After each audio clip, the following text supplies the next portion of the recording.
No woman, no cry. Hey, little darling, don't shed no tear.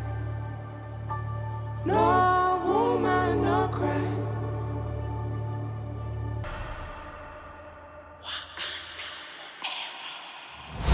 The movie starts with Wakanda's king, TChalla, who is unwell and in need of a heart-shaped herb. Shuri works diligently in her lab. Ramonda announces the death of the king as she enters the lab gently.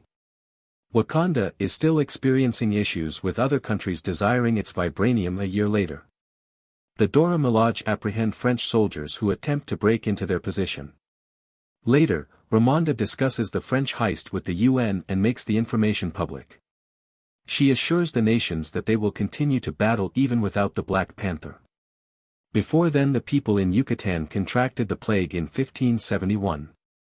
One man discovered a plant, and he and other individuals drank it. The chemical turned them blue and rendered them airless. They swiftly relocated to the ocean, where they founded the Talokan civilization in the deep ocean. Kukulkan was born to one of the ladies who consumed the herb. The boy went on to become Talokan's king. Fun requested to be buried on the land when she passed away. In order to reach the area where he spotted a civilization, Kukulkan led several guards up. In order to create way for his mother's burial, they assaulted civilization. He was known as Namor by one of the locals, which is Arabic for the boy without affection. A vibranium detector developed by MIT student Riri Williams is used by Americans at a mining outpost to mine in the ocean.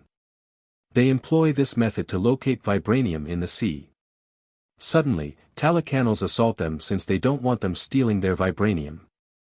Namor attacks and destroys the final helicopter of survivors. Ramonda and Shuri grieve the passing of TChalla for a year beside the water in Wakanda.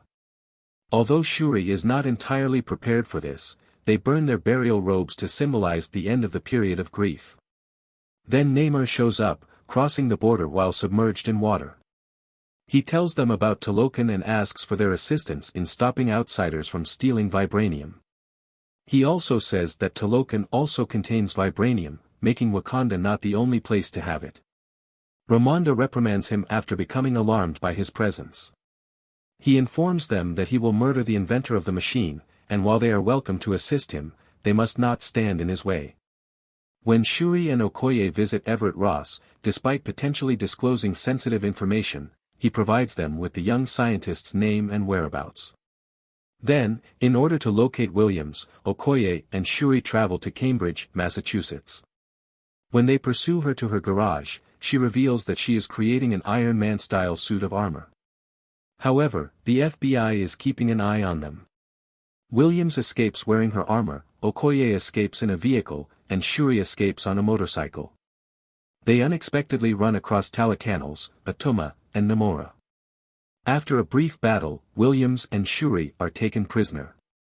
The following day, Ross shows in and meets with Valentina Allegra de Fontaine, his ex-wife. He also discovers and conceals Kimoyo beads. Okoye is fired from her post as general in Wakanda after Queen Ramonda chastises her for losing Shuri, which is made worse by earlier events like the time she appeared to support Killmonger when he took the kingdom. Williams and Shuri awaken in Talokan. In an effort to persuade Shuri of his beliefs, Namor demonstrates the culture to her and even gives her his mother's jewelry. She rejects the idea of murdering Williams, though. Ramonda, who had left Wakanda 6 years earlier, visits Nakia in Haiti in the meantime. She requests that Nakia locate Shuri for her. Nakia does some surveillance and determines the location. She then breaks Williams and Shuri out as Ramonda talks to Namor about his plan. When they return to Wakanda, Namor and his army invade, causing additional suffering. They cause a flood, which sparks all-out conflict. Before flooding the chamber where Williams and Ramonda are being held captive, Namor takes care of all the Wakandan vehicles. As Williams begins to drown, Ramonda swims to save her. She succeeds in bringing Williams to safety, but only after drowning herself. Shuri laments the death of her mother when Namor informs her that she is now the queen. He then departs from Wakanda with his group. Ross is detained after Allegra de Fontaine learns that he has been in contact with Wakanda for the entire time. Shuri is advised morally not to murder Namor by M'Baku in a conversation they had after the burial. Then he promises her that he would provide the Wakandans who were forced to flee after the invasion somewhere to live. Shuri then creates a fake heart-shaped plant, which ultimately succeeds, using Namor's mother's bracelet. Eric Killmonger welcomes her as she enters the astral plane and asserts that they are the same. They have a brief argument until Shuri declares she will murder Namor as retaliation. Following her awakening, Shuri dresses herself. She then enters as the Black Panther into a conference between M'Baku and the Elders. Shuri and Williams determine they may weaken Namor by heating his body to the point where it can no longer get oxygen as they prepare ready for fight. Then another Iron Heart armor is created. Okoye receives new armor from Shuri dubbed the Midnight Angels that functions quite similarly to Iron Man's as well. Annika is chosen by Okoye to join her two-woman squad. They utilize a boat to entice the Talacanals into a trap offshore. As Namor appears to have the upper hand, the combat starts. But as they flee the conflict, Black Panther captures him on a Royal Talon fighter. The Jabari tribe, Nakia, and the others fight the ones as the Dora Milaje combat the Talacanals on the side of the ship. Namor is weakened by Black Panther's heating of the Royal Talon fighter, but he still starts to charge with his spear. The entire ship explodes as Black Panther fires a blast from her vibranium gauntlets, dropping the two foes into the island below. After additional fighting, Namor finally impales Shuri. However, he is more concerned with reaching the lake before he passes away than with killing her. Black Panther escapes and advances on the hobbling Namor. She then shouts, "Wakanda Forever," as she puts on her armor and attacks Namor with a blast from the exploding Talon fighter. As he falls, he is set on fire. She approaches him to kill him but stops herself when she thinks about her brother, TChalla. Considering these recollections of the man he was, she decides to spare Namor's life as long as he returns to Talokan. The Black Panther has earned Namor's appreciation, and he follows her as they head back to the battleground to order everyone to cease fighting. Wakanda Forever is then shouted once more by Black Panther as the others echo him.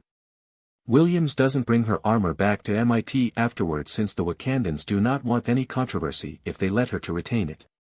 Instead of contending for the throne, which is ultimately challenged by M'Baku, Shuri departs for Haiti.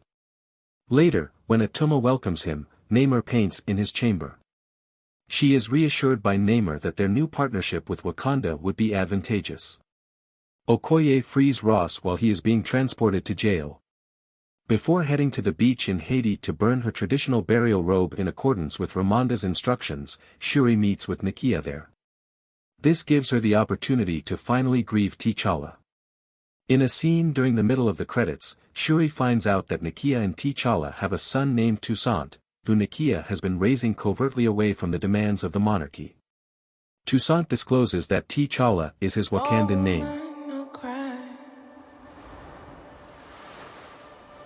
No woman, no cry. Hey, little darling, don't shed no tear. No